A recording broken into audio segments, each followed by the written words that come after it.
तो महाराष्ट्र गवर्नमेंट ने भी अपने स्टेट में न्यू एजुकेशन पॉलिसी 2020 को लागू कर दिया है।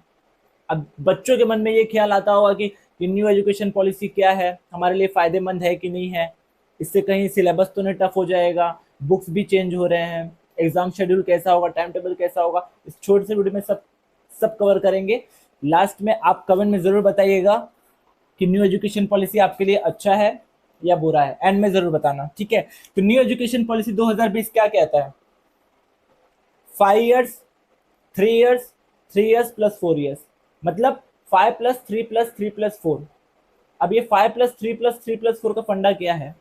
टोटल अगर इसको हम काउंट करते हैं 5+3+3+4, तो टोटल हमारा बन जाता है ये 15 साल।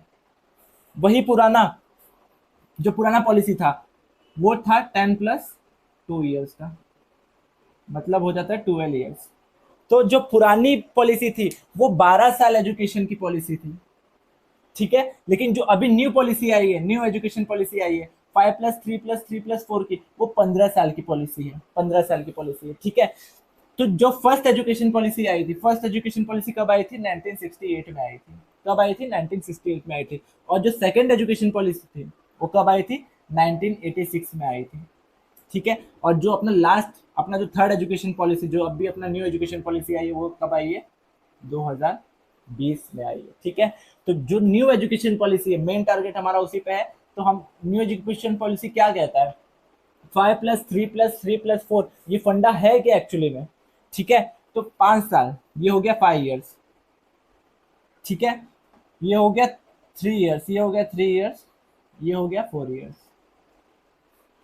तो जो 5 साल होगा, जब बच्चा 3 साल का हो जाएगा, जब बच्चा कितने साल का हो जाएगा? 3 साल का हो जाएगा, तो वो 5 साल जो है पढ़ाई करेगा क्या?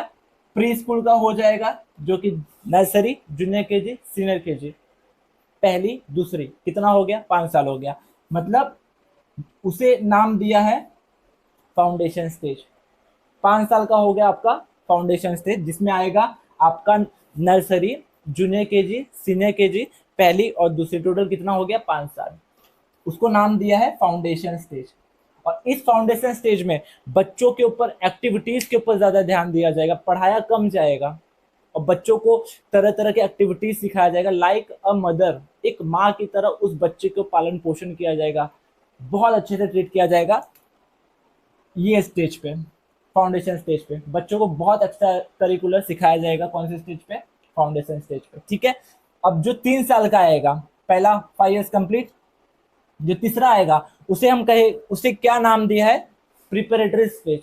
और उसमें क्या रहेगा? 3 साल का कोर्स है ये, तीसरी, चौथी, पांचवी, और उसको नाम दिया है प्रिपरेटरी स्टेज। और जो 3 साल का, फिर 5 years कंप्लीट, 3 years कंप्लीट, और फिर से 3 साल आ रहा है, उसे नाम दिया है मिडल स्टेज। क्या नाम दिया है? Middle stage. और उसमें क्या आता है? क्लास 6, 7 और 8, ठीक है, उसको नाम दिया है मिडल स्टेज। और जो सबसे लास्ट स्टेज होगा, जो फोर्थ स्टेज है, जो 4 साल का स्टेज है, उसको दिया है नाम सेकेंडरी स्टेज, जिसमें आएगा क्लास 9, 10, 11, 12, ठीक है। समझ में आया? 5+3+3+4 का फंडा क्या है? 5+3+3+4 को अगर ओवरऑल करते हैं तो 15 साल होता है, जो कि पुराना जो एजुकेशन पॉलिसी था वो था 12 साल का, जिसमें से पहली से लेकर 10वीं तक, और प्लस 11th और 12th अपना, ठीक है। अब ये हो गया 5+3+3+4 का फंडा। आपको समझ में आया? होप आपको समझ में आएगा। अब इसके बेनिफिट्स क्या है? न्यू एजुकेशन पॉलिसी के बेनिफिट्स क्या है? बच्चों को कैसे हेल्प कर सकता है? तो जो आरटी एक्ट होगा, राइट टू एजुकेशन एक्ट, मतलब हर बच्चों को पढ़ाई करने का अधिकार है, वो पहले होता था 6 साल से। वो पहले होता था 6 साल से। इफ अगर आप हैंडीकैप है, इफ अगर आपके पास पैसे नहीं है, तो राइट टू एजुकेशन एक्ट एक ऐसा एक्ट होता था जिसके जरिए आप कोई भी स्कूल्स में पढ़ाई कर सकते थे, जिसकी फीस वगैरह सब गवर्नमेंट देगी। तो अब पहले था वो 6 साल का, और जिसको उठा के अभी कर दिया 3 साल पे, ठीक है। तो सबसे पहला बेनिफिट हो गया अपना, RT act is now from 3 साल से लेकर 18 साल तक आरटी एक्ट हो गया, ठीक है। और सेकेंड बेनिफिट क्या हो गया? Vocational subject from standard 6। Vocational subject आपको स्टैंडर्ड 6 से ही बिजनेस क्लास लिया जाएगा, आपको इंटर्नशिप के लिए फोर्स किया जाएगा, आपको कंपनीज के बारे में, आपको बिजनेसेस के बारे में पढ़ाया जाएगा। तो सेकंड मेन बेनिफिट अपने स्टूडेंट को क्या हो जाएगा कि जो वोकेशनल सब्जेक्ट्स होंगे वो स्टैंडर्ड 6 से ही रन करना चालू कर देगा स्कूल। ठीक है। थर्ड, अब बच्चा 15 साल स्कूल में बिताएगा। पहले कैसा, पहली से लेकर 10वीं तक, फिर 11th-12th में वो साइंस, कॉमर्स, आर्ट्स, तो ये सब कुछ बंद हो गया अपना न्यू एजुकेशन पॉलिसी में। अब बच्चा, there is no specific stream like science, commerce, arts. अब बच्चे को जो भी करना है, अगर साइंस के साथ फिजिक्स लेना है, फिजिक्स के साथ मैथ्स लेना है, मैथ्स के साथ आर्ट्स लेना है, एक स्पेसिफिक स्ट्रीम्स होंगे, उसमें बच्चा जो भी सिलेक्ट करना चाहे वो बच्चा अपने मनपसंद के जरिए वो कोर्स सिलेक्ट कर सकता है। कोई भी एक specific like science, commerce, arts वाला फंडा ये खत्म हो जाएगा न्यू एजुकेशन पॉलिसी में।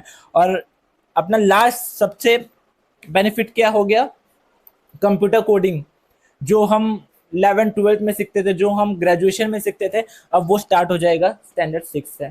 ठीक है। तो ये है न्यू एजुकेशन पॉलिसी। मेन फंडा इसका है 5+3+3+4 का, जो फाउंडेशन स्टेज है, प्रिपरेटरी स्टेज है, मिडिल स्टेज है और सेकेंडरी स्टेज है। अब पढ़ाई स्टार्ट होगी प्री प्राइमरी से लेकर स्टैंडर्ड 12 तक। ठीक है। तो ये फंडा है 5+3+3+4 का 15 साल, जो कि पुराना पॉलिसी था वो 10+2 का था, जो कि 12 साल का था। तो कमेंट में जरूर बताइएगा न्यू एजुकेशन पॉलिसी आपके लिए बेहतर है